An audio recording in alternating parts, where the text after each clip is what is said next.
Hello friend, welcome back to my YouTube channel. आज हम लोग देखेंगे जेसीईआरटी द्वारा आयोजित प्रोजेक्ट टेल का जो एग्जाम होता है उसी का क्लास 10 का साइंस का पेपर है। ठीक है फ्रेंड, तो चलिए शुरू करते हैं।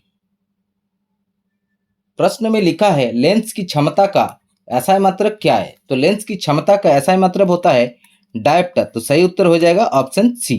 ठीक है, और याद रखिएगा लेंस की क्षमता को पी से डिनोट किया जाता है। इसका फॉर्मूला आता है 1/f, यानी कि 1/, फोकस दूरी। ठीक है, और इसको क्या से डिनोट किया जाता है? डायोप्टर डी से। नेक्स्ट क्वेश्चन है, एक अवतल लेंस की फोकस दूरी -20 सेंटीमीटर है, तो इसकी क्षमता क्या होगी? ठीक है फ्रेंड, तो अवतल लेंस के फोकस दूरी एफ दिया है। ठीक है, ये -20 सेंटीमीटर हो जाएगा, और इसकी क्षमता पूछा है यानी कि पी पूछा है। अगर इसको हम कन्वर्ट करें मीटर में तो क्या हो जाएगा? ठीक है, तो -0.2 मीटर हो जाएगा। उसके बाद ठीक है, P इक्वल टू क्या होता है?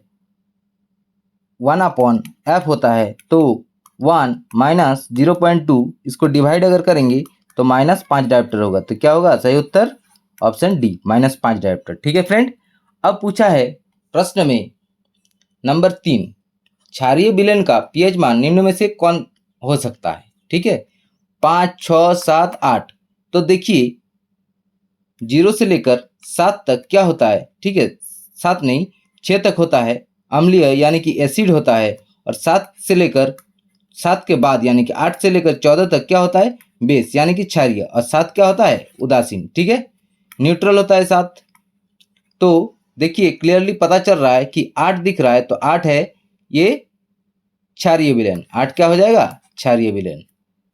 अब नेक्स्ट क्वेश्चन पूछा है निम्नलिखित में कौन सा खाने का लवण है? तो लिखा है पोटेशियम क्लोराइड, सोडियम क्लोराइड दोनों, या कैल्शियम क्लोराइड, ऐसा कुछ लिखा है। तो हम लोग जानते हैं NaCl सोडियम क्लोराइड ठीक है को खाने के लवण के नाम से जाना जाता है, NaCl। नेक्स्ट क्वेश्चन है, मानव शरीर में ऊर्जा किस रूप में संचित रहती है? तो ATP, ADP, MTP, ETS। तो ये सही उत्तर हो जाएगा ATP।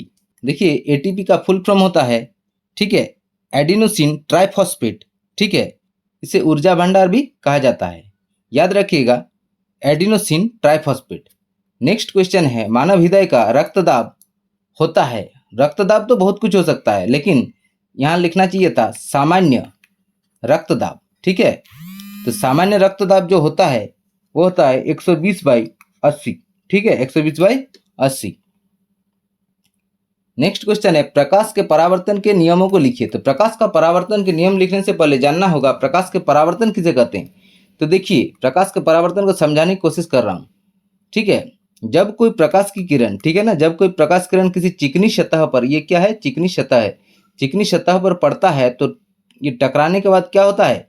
ये वापस दूसरी दिशा में वापस लौट जाता है। तो इस घटनाक्रम को क्या बोला जाता है? प्रकाश का परावर्तन। ठीक है, ये प्रकाश का परावर्तन हो गया।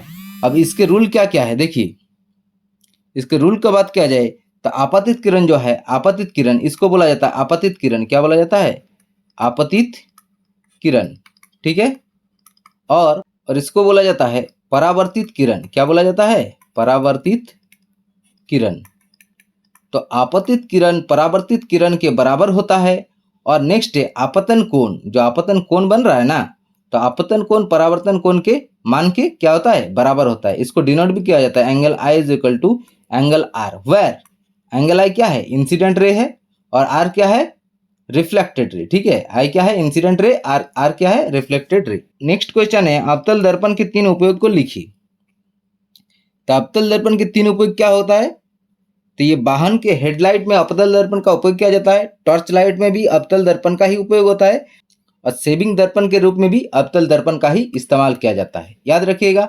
नेक्स्ट क्वेश्चन है, पीएच परिवर्तन के कारण दंत यानी कि दांत का क्षय होता है, कैसे? तो देखिए जब मुंह का पीएच मान, ठीक है, जब मुंह का पीएच मान क्या हो जाता है? 5.5 से कम हो जाता है, ठीक है ना, तो क्या हो जाता है? यहाँ के अम्ल दांत के इनेमल को घोलने लगता है, ठीक है, जिससे दांत धीरे धीरे क्या होता है? सड़ने लगता है। नेक्स्ट है, परिसंचरण तंत्र के प्रमुख अंगों के नाम लिखिए। तो परिसंचरण तंत्र के प्रमुख अंगों के नाम होगा हृदय यानी कि हार्ट, नेक्स्ट ब्लड, और क्या होगा, रक्त वाहिकाएं, ठीक है ना, रक्त वाहिकाएं, ठीक है, यानी कि ब्लड वेसल। नेक्स्ट क्वेश्चन है, विरंजक चूर्ण को किस प्रकार बनाया जाता है? तो विरंजक चूर्ण देखिए, शुष्क बुझे हुए चूने यानी कि कैल्शियम हाइड्रोक्साइड को जब क्लोरीन गैस प्रवाहित किया जाता है तो क्या होता है, विरंजक चूर्ण बनता है। इसका फॉर्मूला क्या हो जाएगा, CaOCl2, ठीक है, CaOCl2 प्लस H2O, ठीक है फ्रेंड। नेक्स्ट क्या है, रक्त क्या है, और इसके दो कार्य भी लिखिए। अब देखिए रक्त क्या है, रक्त एक लाल रंग के क्या है, संयोजी उत्तक। ऐसे तो हम लोग जानते हैं रक्त उत्तक है, लेकिन किस प्रकार का, ये संयोजी उत्तक है, ठीक है ना। कनेक्टिव टिश्यू जो पूरे शरीर में क्या करता है, प्रवाहित होता है। देखिए इनके कार्य अगर बात किया जाए तो शरीर में सभी भागों तक ऑक्सीजन एवं पोषक पदार्थ जो भी हम लोग भोजन करते हैं उसको पहुंचाने में कौन मदद करता है, रक्त मदद करता है, ठीक है फ्रेंड। नेक्स्ट है, कार्बन डाइऑक्साइड तथा अन्य अपशिष्ट जो गंदगी भी हम लोग के शरीर में चला गया है उसको उत्सर्जन अंगों तक पहुंचाना, ठीक है, ये रक्त का काम है। तो ठीक है फ्रेंड, आई होप आपको ये वीडियो अच्छा लगा होगा। अगर वीडियो अच्छा लगे तो वीडियो को लाइक करें, चैनल को सब्सक्राइब करें। तब तक के लिए धन्यवाद। जय हिंद।